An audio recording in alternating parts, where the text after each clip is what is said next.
इस वीडियो में हम बात करेंगे ट्रांसफ़र ऑफ प्रॉपर्टी एक्ट 1882 के बारे में, जिसको शॉर्ट फॉर्म में टीपीए भी बोला जाता है। तो ट्रांसफ़र ऑफ प्रॉपर्टी एक्ट 1882, सबसे पहले इसकी इंट्रोडक्शन देखते हैं, उसके बाद नेक्स्ट वीडियोस में मैं आपको पूरा क्लियर करूंगा। अब इसमें जो इंट्रोडक्शन में हम क्या क्या पढ़ेंगे आज, वो मैं आपको बता रहा हूँ, बिल्कुल सिंपल शब्दों में और शॉर्ट तरीके से आपको समझाऊँगा, आसान शब्दों में। सबसे पहले देखेंगे कि what is the right to property, कि प्रॉपर्टी, जो राइट टू प्रॉपर्टी है वो क्या होता है। What is the ownership and title, की ओनरशिप और टाइटल क्या होते हैं, ये दोनों सेम है या अलग अलग होते हैं। उसके बाद हम जानेंगे कि टीपीए बेयर एक्ट के स्ट्रक्चर के बारे में, क्या डिवीज़न हैं, इसमें कितने चैप्टर्स हैं। और उसके बाद बात करेंगे स्कोप ऑफ टीपीए, जो टीपीए है, ये ट्रांसफ़र ऑफ प्रॉपर्टी एक्ट है, यह कहाँ पर एप्लीकेबल होता है, कहाँ पर एप्लीकेबल नहीं होता है। तो अब बात कर लेते हैं डिटेल में। अब राइट टू प्रॉपर्टी समझने के लिए सबसे पहले हमें यह समझना होगा कि प्रॉपर्टी क्या होती है। देखिए, प्रॉपर्टी क्या होती है, प्रॉपर्टी मैं आपको सिंपल शब्दों में समझाता हूँ। एक होती है टेंजिबल और एक होती है इनटेंजिबल। जो टेंजिबल प्रॉपर्टी होती है उसको आप छू सकते हैं, जैसे आपका घर हो गया, गाड़ी हो गई, टीवी हो गया, पंखे हो गए, ये क्या है, ये टेंजिबल है जिसको आप छू सकते हैं। और इनटेंजिबल क्या होती है, जिसको आप छू नहीं सकते हैं, उसके बारे में मैं बताऊंगा। पहले टेंजिबल क्लियर कर लेते हैं। जिसको आप छू सकते हैं वो प्रॉपर्टी कौन सी है, टेंजिबल। अब जो टेंजिबल प्रॉपर्टी होती है वो दो तरीके की हो सकती है, इमूवेबल और मूवेबल। इमूवेबल होती है जो इधर उधर नहीं हो सकती, जैसे आपका घर है, उसकी नींव है, वो तो एक जगह पे खड़ा हुआ है ना, उसको आप एक जगह से दूसरी जगह पे नहीं ले जा सकते, वो इमूवेबल है। तो वो कैसी टेंजिबल प्रॉपर्टी है, इमूवेबल। लेकिन जैसे आपके घर में टीवी है, वो भी एक प्रॉपर्टी है लेकिन मूवेबल है। जब पंखे हैं तो एक जगह से दूसरी जगह पर ले जा सकते हैं, जब जेवरात है, सोना है, तो वो मूवेबल प्रॉपर्टी हो गई। तो ये तो हो गया टेंजिबल। इनटेंजिबल जिसको आप छू नहीं सकते, इसका एग्जांपल मैं आपको देता हूँ। जैसे जो चैनल है, अभी आप देख रहे हैं ये वीडियो, किस चैनल पे देख रहे हैं आप, ये देख रहे हैं लॉ एंड लीगल ग्रेविटी पे। तो ये जो चैनल है यूट्यूब का, ये किसकी प्रॉपर्टी है, ये मेरी प्रॉपर्टी है। लेकिन इस प्रॉपर्टी को मैं छू सकता हूँ, इस चैनल को छू सकता हूँ, नहीं छू सकता।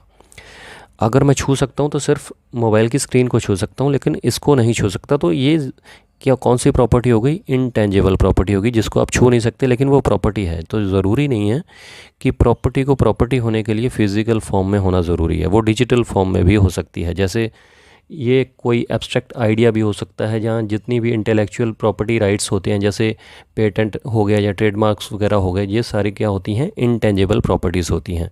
तो प्रॉपर्टी आपको समझ में आ गई। प्रॉपर्टी टेंजिबल और इनटेंजिबल होती है। टेंजिबल मतलब जिसको छू सकते हैं, इनटेंजिबल जिसको नहीं छू सकते। टेंजिबल दो तरीके की हो सकती है, इमूवेबल और मूवेबल। तो ये तो यहाँ तक आपका क्लियर हो गया। यहाँ पे अगर हम राइट टू प्रॉपर्टी के कंटेक्स्ट में बात करें तो एक एक्शनेबल क्लेम होता है।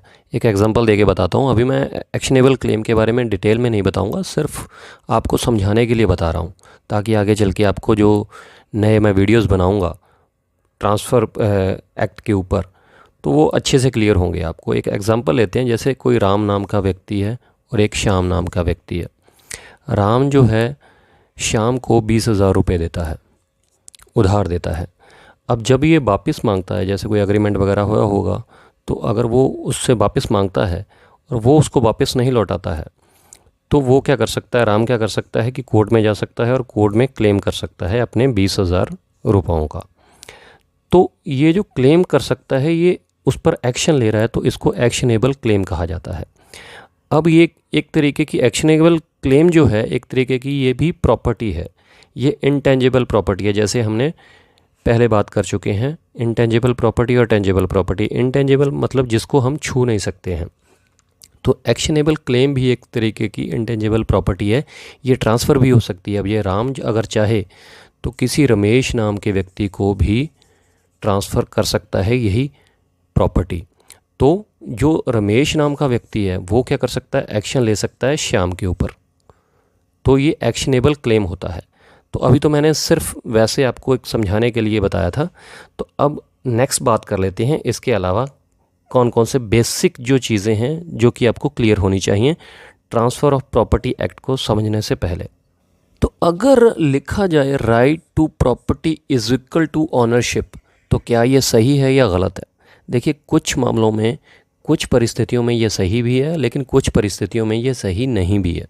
ये सर्कमस्टेंसेस पे डिपेंड करता है, वो आपको मैं विद एग्जांपल समझाता हूँ। सबसे पहले रोमन्स ने एक लॉ दिया था, उन्होंने एक सेंटेंस दिया था, प्लेना इन री प्रोटेस्टास। इसका मतलब क्या है कि इन फुल पावर, कि ओनरशिप है, जो ओनरशिप है उसको बहुत सारे राइट्स मिलेंगे और जो ओनर के पास ही रहेंगे और उसी को ओनर माना जाएगा। ओनरशिप कंसिस्ट 4 पावर्स, जो पावर्स को आप राइट्स भी कह सकते हैं, उसको मैं लिख के आपको बता देता हूँ ताकि आपको अच्छे से क्लियर हो जाए कि ओनरशिप की 4 पावर्स कौन कौन सी होती हैं। देखिए ये 4 पावर्स कौन कौन सी हैं। Right to possess, right to use and enjoyment, right to transfer और राइट टू डिस्ट्रॉय। देखिए अब मैं एग्जांपल के साथ आपको समझाता हूँ। राइट टू पोजेस मतलब मान के चलिए आपके पास आपका कोई मोबाइल है, वो आपके पोजेशन में है, आपने अपनी पॉकेट में रखा है, आपके पोजेशन में है। Right to use and enjoyment, आप उसको यूज़ कर सकते हैं, एन्जॉयमेंट कर सकते हैं, आप गाने सुन सकते हैं, म्यूज़िक सुन सकते हैं, फेसबुक इंस्टाग्राम चला सकते हैं, यूट्यूब चला सकते हैं। नंबर 3 क्या है, राइट टू ट्रांसफ़र, आप अपना मोबाइल किसी और को दे सकते हैं, गिफ्ट कर सकते हैं, बेच सकते हैं, कुछ भी कर सकते हैं क्योंकि वो आपकी प्रॉपर्टी है। राइट टू डिस्ट्रॉय, अगर आपको ये वीडियो पसंद नहीं आ रही है तो आप उसको फेंक सकते हैं, तोड़ सकते हैं, डिस्ट्रॉय भी कर सकते हैं। मतलब मैं सिर्फ एग्जांपल दे रहा हूँ। कहने का मतलब ये है कि ये इन जनरल बात हो रही है, ये लॉ नहीं है। अभी हम ज्यूरिस्प्रूडेंस की बात कर रहे हैं, ज्यूरिस्प्रूडेंस पढ़ रहे हैं, लेकिन जो रियल और प्रैक्टिकल लाइफ में होता है, अगर लीगली देखें तो ये ओनरशिप इस तरीके से डिफ़ाइन नहीं होती है। लीगली जो है ओनरशिप अलग तरीके से डिफ़ाइन होती है लीगली। अगर बात कर लेते हैं इन जनरल, तो ज्यूरिस्प्रूडेंस जब पढ़ते हैं तो जो ओनरशिप है वो अलग तरीके से डिफ़ाइन होती है। अब अगर रियल और प्रैक्टिकल लाइफ की बात करें तो ऐसा हो सकता है कि इन चारों में से, जो आपको मैंने चारों राइट्स बताए हैं, इन चारों में से आपके पास कोई भी राइट ना हो और फिर भी आप ऑनर हों, या इन चारों में से कोई एक राइट आपके पास हो फिर भी आप ऑनर हों। कहने का मतलब ये है कि मैं आपको एग्जांपल देता हूँ। मान के चलिए आपने किसी से प्रॉपर्टी लीज़ पर ली, आपने किसी का घर जो है वो लीज़ पर ले लिया। अब आपके पास पोजेशन भी है क्योंकि आपने लीज़ पर ले लिया है, और आप right to use and enjoyment, आप वहाँ पर रह सकते हैं। आप लेकिन वहाँ पर ट्रांसफ़र नहीं कर पाएंगे उसको क्योंकि आपने लीज़ पर लिया है, और आप उसको डिस्ट्रॉय भी नहीं कर पाएंगे। तो आपके पास 2 पावर हैं लेकिन ऑनर नहीं है आपने क्योंकि लीज़ पर लिया हुआ है। अब इसको उल्टा कर लेते हैं। जिस व्यक्ति ने, जिस इंसान ने आपको लीज़ पर दिया है वो घर, उसके पास कौन कौन सी पावर है। अब उसने आपको लीज़ पे दिया है क्योंकि एग्रीमेंट हो गया, लीज़ पे दे दिया, तो पोजेशन उसके पास नहीं रहा क्योंकि उसने आपको लीज़ पे दे दिया है। तो ये वाला भी नहीं है उसके पास, ये पावर भी नहीं है, ये राइट भी नहीं है। अब यूज़ भी नहीं वो कर रहा है क्योंकि आपको लीज़ पे दिया है। ट्रांसफ़र वो कर नहीं सकता है जब तक आपको उसने लीज़ पर दिया है, और इसको डिस्ट्रॉय भी नहीं कर सकता क्योंकि लीज़ पर दे रखी है उसने प्रॉपर्टी। तो कहने का मतलब ये है, लेकिन ऑनर वो है। अब होता क्या है इसमें, आपको मैं बेसिक तरीके से बताता हूँ, लीगल तरीके से। कई बार ऐसे इस तरीके से देखेंगे, अगर आप ज्यूरिस्प्रूडेंस अगर इन जनरल आप देखेंगे तो ऐसी कुछ पावर्स कई बार ऑनरशिप में होती हैं, कई बार नहीं होती हैं। लेकिन अगर लीगल तरीके से देखें तो जिसके पास टाइटल होता है ना, एक होता है टाइटल डीड। टाइटल डीड, ये जो डॉक्यूमेंट है, जिसके नाम पर ये डॉक्यूमेंट है, टाइटल डीड कह सकते हैं, सेल डीड कह सकते हैं। तो जिसके नाम पर ये डॉक्यूमेंट है वही ऑनर माना जाएगा उस प्रॉपर्टी का। फिर भले ही वो राइट उसने किसी को भी दे रखी हो, पोजेशन का राइट किसी को दे रखा हो, यूज़ एंड एन्जॉयमेंट का राइट किसी को दे रखा हो। कहने का मतलब है चाहे उसने ट्रांसफ़र की हो, डिस्ट्रॉय कर रहा का राइट किसी को दे रखा हो, लेकिन जिसके नाम पर टाइटल डीड है ना, वही ऑनर माना जाएगा। तो ये बेसिक चीज़ आपको समझने की ज़रूरत है। अगर लीगली बात करें तो भले ही राइट किसी और को दे रखा हो उसने, लेकिन रियल वर्ल्ड में लीगल तरीके से अगर आपने समझना है तो जिसके पास टाइटल डीड है वही ऑनर है। तो अगर हम बात कर लेते हैं ज्यूरिस्प्रूडेंस की, तो ownership is a bundle of rights.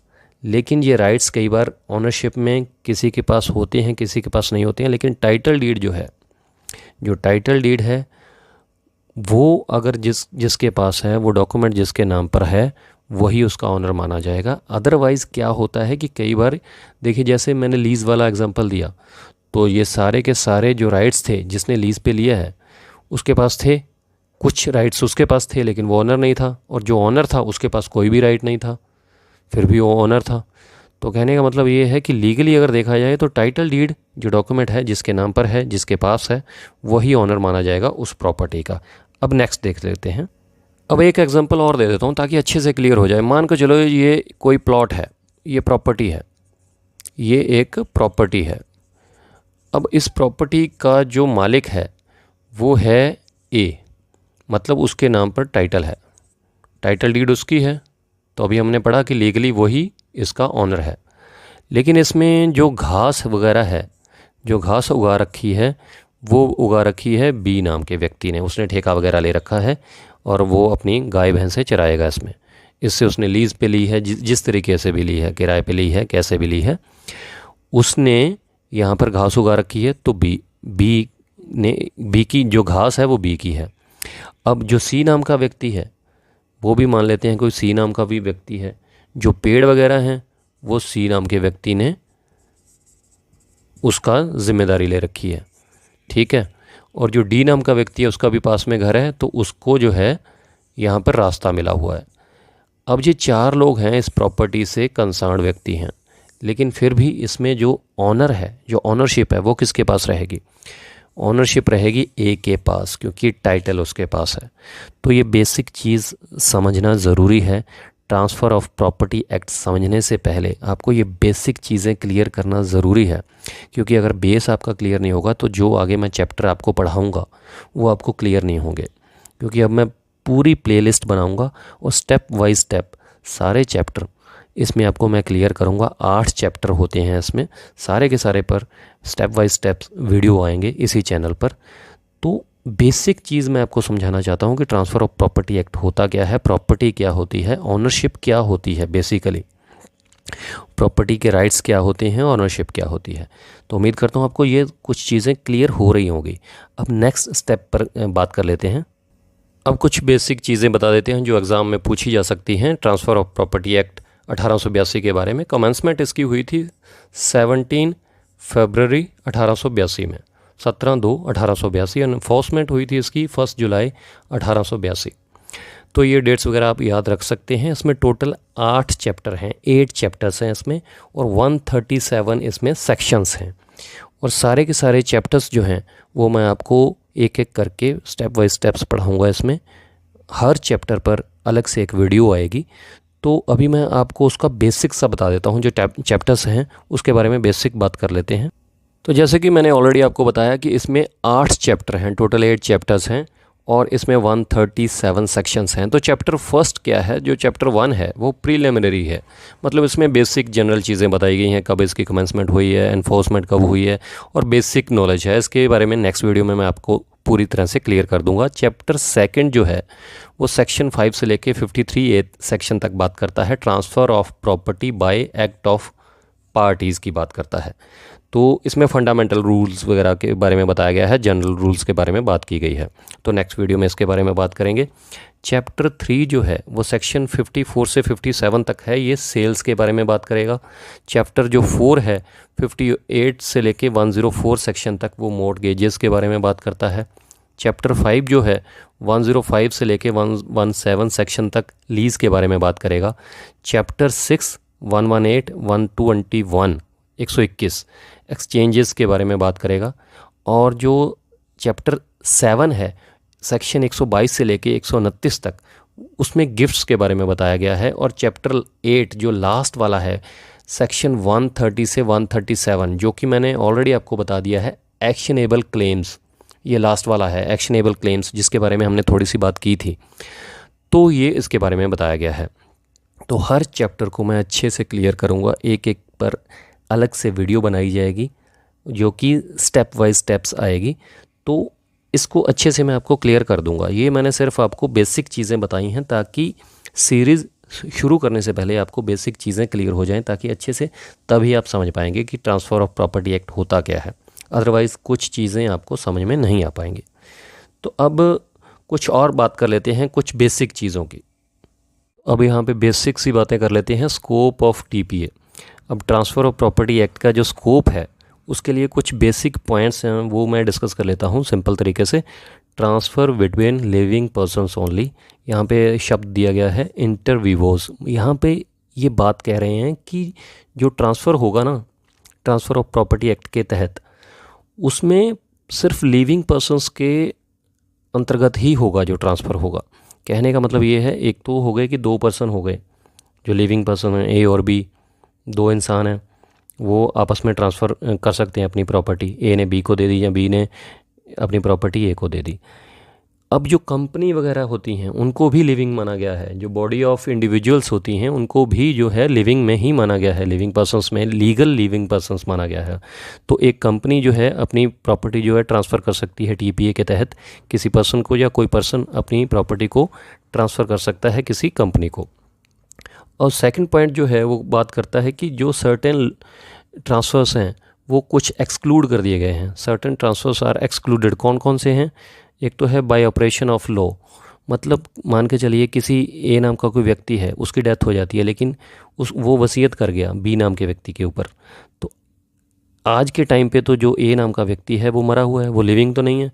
तो यहाँ पे बात हो रही थी लिविंग की।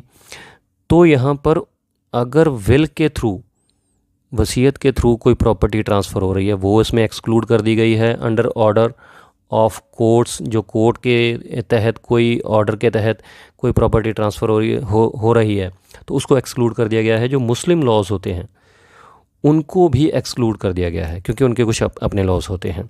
अब थर्ड पॉइंट जो है वो है स्पेशल लॉ के बारे में, कि जो स्पेशल लॉ है, अगर किसी पॉइंट पे कोई स्पेशल लॉ है वो special law will prevail over TPA. Special law मतलब एग्जांपल दे देता हूँ कि जैसे बैंकिंग में होता है सरफेसी एक्ट होता है। तो जब बैंकिंग में बैंक्स को क्या है प्रॉब्लम आ रही थी कि जब कोई बैंक से लोन ले लेता है और लोन चुकाता नहीं था तो उसके बाद उनको टीपीए के तहत काफ़ी प्रॉब्लम आती थी इसमें। तो उसके लिए सरफेसी एक्ट बना दिया गया है, स्पेशल एक्ट बना दिया गया है जो कि प्रिवेल करता है, प्रिवेल ओवर कर लेता है टीपीए को। तो यहाँ पर सिर्फ जो ये एक जनरल लॉ है, तो स्पेशल लॉ हमेशा जो है वो जनरल लॉ को प्रिवेल करता है। तो यहाँ पर स्पेशल लॉ एक्सक्लूड है। तो कहने का मतलब ये है कि मैंने आपको कुछ बेसिक चीज़ें बताई हैं टीपीए के बारे में। अब नेक्स्ट वीडियो में मैं स्टेप बाय स्टेप, जैसे मैंने आपको चैप्टर बताए हैं कि 8 चैप्टर हैं इसमें और 137 सेक्शंस हैं, तो सारे के सारे क्लियर किए जाएंगे। तो अगर चैनल आपको थोड़ा सा भी अच्छा लगा हो, ये वीडियो थोड़ी सी भी अच्छी लगी हो, तो लाइक ज़रूर कीजिएगा, क्योंकि अगर लाइक करेंगे आप तो मुझे हौसला अफजाई मिलेगी, इस चैनल को जो है ग्रोथ मिलेगी, तभी मैं और वीडियोस बना पाऊँगा। मुझे कमेंट करके ज़रूर बताइए कि वीडियो कैसी लगी, कहाँ पे आपको कमी लगी, कहाँ पे अच्छा लगा। तो कमेंट ज़रूर कीजिएगा, लाइक ज़रूर कीजिएगा। शुक्रिया, धन्यवाद।